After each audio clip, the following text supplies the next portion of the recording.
Conférence de presse de ACI du 15 novembre 2019 sur la paix en Côte d'Ivoire. Chers membres de ACI, chers amis de la presse, mesdames et messieurs, depuis le 15 novembre 2017, nous avons lancé l'opération Zéro Violence en 2020 et fait de la réconciliation notre cheval de bataille face aux graves menaces qui planaient déjà sur la paix sociale.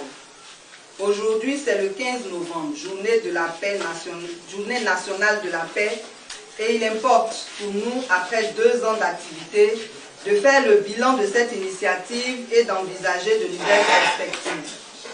La réconciliation était déjà en panne sèche, car d'une part, l'opposition ne voulait pas en entendre parler parce que meurtrie par les persécutions de tout genre, et d'autre part, le pouvoir ivoirien avait fait du vocable réconciliation un slogan.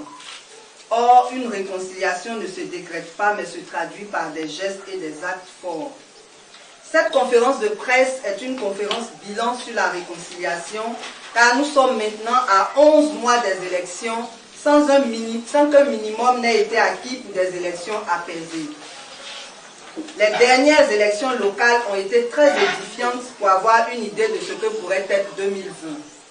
Elle s'articulera donc autour de 4 points majeurs que sont nos activités pour la réconciliation et le bilan actuel, notre analyse du contexte, nos propositions pour la réconciliation et notre programme à court terme.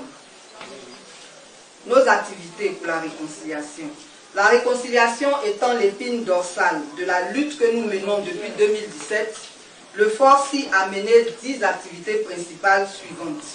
Des conférences de presse chaque fois que besoin était, des déclarations sur l'actualité, une campagne de sensibilisation du 25 novembre 2017 à Trècheville au 31 mars 2018 à Boaké, une formation des populations aux valeurs démocratiques et citoyennes sur la même période que la campagne de sensibilisation.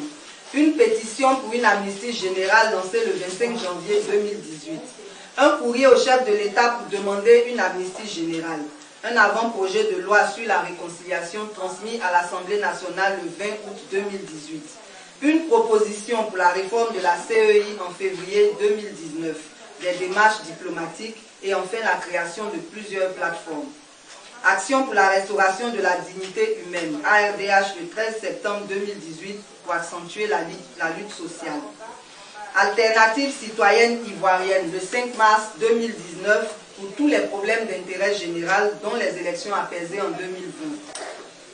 Initiative de la société civile pour la réconciliation nationale ICIR pour une dernière tentative de contribuer à un minimum en matière de réconciliation avant les élections. Force est malheureusement de constater un manque de volonté politique criard. En effet, depuis que nous avons commencé à travailler sur la réconciliation, jamais aucune institution de la République ne nous a reçus, ne serait-ce que pour nous écouter. Et pendant qu'à travers ici, nous avions engagé des consultations auprès de tous les acteurs politiques et sociaux, en espérant, après ces consultations, proposer une stratégie consensuelle que nous aurions soumis en atelier à tous les acteurs, nous apprenons avec consternation et stupeur que le chef de l'État aurait demandé à la CPI de maintenir le président Laurent Gbagbo loin du pays. Parallèlement, le ministre Charles Blé Goudé est poursuivi en Côte d'Ivoire. Tous ces actes sont non seulement de nature à accentuer les tensions politiques, mais ils sont évidemment des preuves que le pouvoir d'Abidjan ne veut pas en réalité de la réconciliation. Nous sommes heureusement des contemporains de la crise ivoirienne et nous savons tous la liste de tous ceux qui mériteraient d'être poursuivis. Quel est donc ce zèle amer à moins d'1 an des élections? Que veut réellement le chef de l'État qui, selon notre constitution, est le garant de l'unité nationale? Nous avons été tous surpris par la guerre, mais aujourd'hui, nous fonçons droit dans le mur avec un dialogue politique inexistant, un dialogue social non constructif, une CEI mal recomposée et déjà contestée, les CNI périmés qui, dit-on, doivent désormais servir de carte d'électeur sans qu'on ne se presse pour définir une période pour leur renouvellement. Cela dit, des organisations sont en lutte pour sa gratuité. Une liste électorale non actualisée sans que là aussi on ne se presse pour entamer le processus. L'idéal serait que cela se fasse dans les meilleurs délais après un retour sécurisé des exilés. Un découpage électoral décrié par l'opposition, un code électoral non actualisé et un conseil constitutionnel non rassurant. Au risque de nous répéter, nous réaffirmons l'incapacité du pouvoir actuel à définir une stratégie de réconciliation réaliste, à créer le dialogue politique et social inclusif sur les questions essentielles, à reconnaître ses erreurs et les réparer courageusement, à assurer la sécurité de tous les Ivoiriens, quel que soit leur bord politique, à prendre des décisions courageuses telles que la libération de tous les prisonniers politiques, le retour effectif de tous les exilés et le retour du président Laurent Gbagbo, sans lequel la réconciliation est impossible. Il faut donc que le pouvoir en place reconnaisse son échec et ait l'humilité d'entrer dans une véritable dynamique constructive pendant qu'il est encore temps. Que devons-nous faire en notre qualité de société civile face à ce tableau qui présage une autre crise post-électorale? Devons-nous, comme des moutons, nous laisser conduire à l'abattoir? Nous, société civile, répondons non. Notre analyse du contexte. Partout dans le monde où il y a eu des conflits, la réconciliation apparaît comme un impératif et des négociations de sortie de conflits et des discussions sur les paramètres de l'après-guerre se font. En appelant à la réconciliation, l'idée première est d'encourager les parties en conflit à aller au-delà d'une simple négociation de la fin des violences. Si on s'en tient à l'étymologie même du mot, il s'agit de chercher à réassembler, à remettre en état ou rétablir des relations qui sont endommagées par un conflit inter- ou intra-étatique violent. Plus précisément, parler de réconciliation est un moyen d'envisager un rapprochement entre les parties en conflit. Ce rapprochement passe par la reconnaissance de l'autre afin que ce dernier ne soit plus considéré comme un ennemi, mais bien comme un partenaire, un semblable. La confiance est souvent présentée comme nécessaire à la réconciliation pour dépasser un passé marqué par les divisions et penser à un futur en commun. Si quelques efforts ont été accomplis en matière de réconciliation dans notre pays, à savoir l'amnistie des 800 prisonniers de la crise post-électorale, le retour d'une partie des exilés et réfugiés, force est de reconnaître que le processus est aujourd'hui crispé et que beaucoup reste à faire. Du côté du pouvoir comme de l'opposition, nous assistons à un véritable dialogue de sourds, tellement les positions sont aujourd'hui tranchées et même radicalisées. Les alliances ont été faites et défaites à 1000 reprises dans le jeu politique ivoirien au gré des intérêts des politiques. Ainsi, 3 principaux acteurs de la politique ivoirienne ont vu leur chemin se rencontrer à un moment ou à un autre. Certaines fois, ils étaient adversaires et d'autres fois alliés. Comme si nous ne vivions pas dans le même pays, le pouvoir estime que les Ivoiriens sont réconciliés et il fait de l'organisation des prochaines échéances électorales sa priorité, alors que la réalité, c'est que les conditions pour des élections apaisées ne sont pas réunies. Pour nous, la paix n'a pas de prix. Aucun sacrifice n'est assez grand pour y accéder.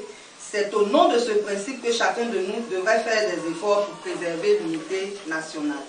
Le contexte dans lequel nous sommes actuellement est très inquiétant parce que nous ne sommes pas dans un état de droit en raison du net recul démocratique que nous ne cesserons de dénoncer. La liberté d'association, de réunion et d'expression qui fait partie des droits fondamentaux et inaliénables est toujours fortement menacée. Je suis moi-même une des victimes et je continue d'être menacée. Les exemples sont légion et une bonne partie de la population est expropriée de ses moyens de production. Maintenant, il faut être RHDP pour être libre. En matière de réconciliation, puisque c'est de réconciliation que nous parlons aujourd'hui, au-delà de la conception commune qui voit les rapports entre bourreaux et victimes et les rapports communautaires qui sont mauvais, les Ivoiriens sont en crise avec les institutions et ont besoin d'être réconciliés avec elles. En effet, la justice qui est la garante de l'état de droit se laisse instrumentaliser et pratique une justice à vitesse variable. Chaque citoyen devrait se sentir protégé par la justice, mais les Ivoiriens n'ont plus confiance en leur justice. Et les magistrats eux-mêmes ont dû manifester pour demander leur autonomie. Pour ne parler que du cas de viol des enfants, certains coupables tels que M. Caldera qui abuse de ses propres enfants sont toujours en liberté. L'Assemblée nationale, qui est censée représenter le peuple, vote des lois anticonstitutionnelles, telles que le nouveau code pénal, et d'autres contre les intérêts du peuple, telles que celles sur la CNI. L'Assemblée nationale ne représente donc plus les intérêts du peuple. Les forces de l'ordre, dont le rôle est de protéger le territoire et les citoyens, sont devenues une milice au service du pouvoir. Pire, elles témoignent leur manque de formation républicaine. Comment des prétendues forces spéciales peuvent-elles s'attaquer à la police? Vous voyez donc que, pour ne citer que ces exemples, qu'en plus de la réconciliation entre bourreaux et victimes, il nous faut une réconciliation en profondeur. Et c'est en principe aux autorités de donner l'exemple. Alors qu'en Côte d'Ivoire, elles sont championnes dans les violations constitutionnelles et les passages en force. Au plan social, en plus des conflits communautaires, il existe des multitudes d'abus et d'injustices. Le système éducatif est défaillant et le système sanitaire également. Le chômage est devenu extrême puisque plusieurs secteurs sont sinistrés par des décisions gouvernementales telles que les opérateurs des pompes funèbres et les importateurs de véhicules. Nos propositions pour la réconciliation. Comme l'a dit le premier président de la République de Côte d'Ivoire, Félix Houphouët-Boigny, la paix, ce n'est pas un vain mot, c'est un comportement. Ce comportement doit être ressenti à tous les niveaux dans nos actions de tous les jours. Malheureusement, nous sommes dans une impasse. La récente et grave crise que nous avons connue devrait nous interpeller. Malheureusement, personne n'a su tirer les leçons du passé. Si rien n'est fait, nous nous acheminerons droit dans le mur. La situation risque d'être pire qu'en 2011. Nous, en tant que société civile, ne pouvons pas rester indifférents face à ce qui se profile à l'horizon. C'est le temps de tirer la sonnette d'alarme car en réalité, les politiques ont échoué. En réalité, chacun est mu par une ambition personnelle. Nous nous rendons compte que les politiciens sont en réalité irréconciliables, tant que leurs intérêts sont divergents. Ils pensent plus à eux-mêmes qu'au peuple. Il appartient donc au peuple de prendre ses responsabilités pour leur imposer la paix. Les populations civiles sont les plus grandes oubliées alors que ce sont elles qui en payent le lourd tribut. Elles peuvent être la cible de meurtres ou de viols, mais peuvent être aussi des victimes indirectes, des victimes des conflits de façon indirecte, par exemple par la destruction de leur milieu de vie ou par la perte d'un proche.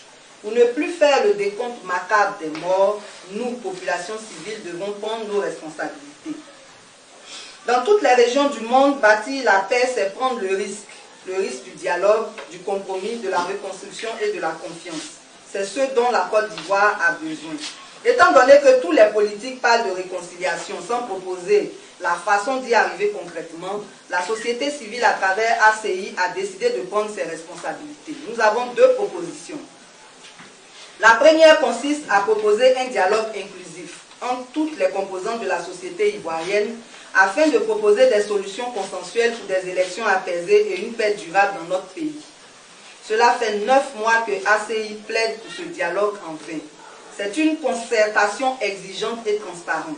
Nous n'aurons jamais de réconciliation si nous sommes dans l'incapacité de nous parler.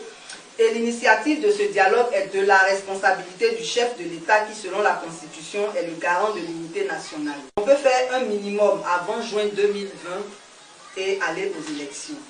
Il est donc important de préciser que nous ne cautionnerons pas de report. Il est donc impératif, dans le cadre de ce dialogue inclusif, de faire venir le président Gbagbo, le ministre Blé Goudé et tous les exilés, de libérer les prisonniers militaires, de réformer la CEI avec l'opposition et la société civile significative, d'aborder toutes les questions énumérées plus haut. Et ce que nous avons appris d'essentiel, c'est que la réconciliation devrait être conçue comme un programme de développement. Mais la renonciation à la vengeance et l'éducation civique sont les bases de la réussite de ce programme. Ainsi, ACI se propose, d'ici la fin de l'année 2019, de faire une proposition concrète pour la réconciliation sur cette base. Notre programme à court terme, en vue de contribuer à la normalisation de la vie politique en Côte d'Ivoire. À partir du mois de décembre 2019, ACI va mettre en œuvre les activités suivantes, après cette conférence de presse. Voici ce que la société civile propose pour un minimum de climat apaisé avant les élections. La plus grande responsabilité incombant au pouvoir en place, nous l'exhortons à en prendre toute la mesure et à y faire face, dans l'intérêt supérieur de la Côte d'Ivoire qui n'est pas encore une nation et aussi en leur qualité de fautistes. au lieu de continuer à accroître les divisions. Nous étions à 3 ans des élections lorsque nous avons commencé à faire des propositions pour la paix. Nous sommes actuellement à 11 mois de ces élections et le tableau ne fait qu'empirer. Citoyens, citoyennes, nous ne devons pas nous laisser conduire à l'abattoir sans réagir. Soyons mobilisés pour participer à toutes les manifestations pacifiques qui seront organisées dans l'intérêt de notre pays, pour elles et contribuent à leur restauration. Fiers Ivoiriens, le pays nous appelle. Notre devoir sera d'être un modèle de l'espérance promise à l'humanité. Que Dieu bénisse la Côte d'Ivoire. Je vous remercie.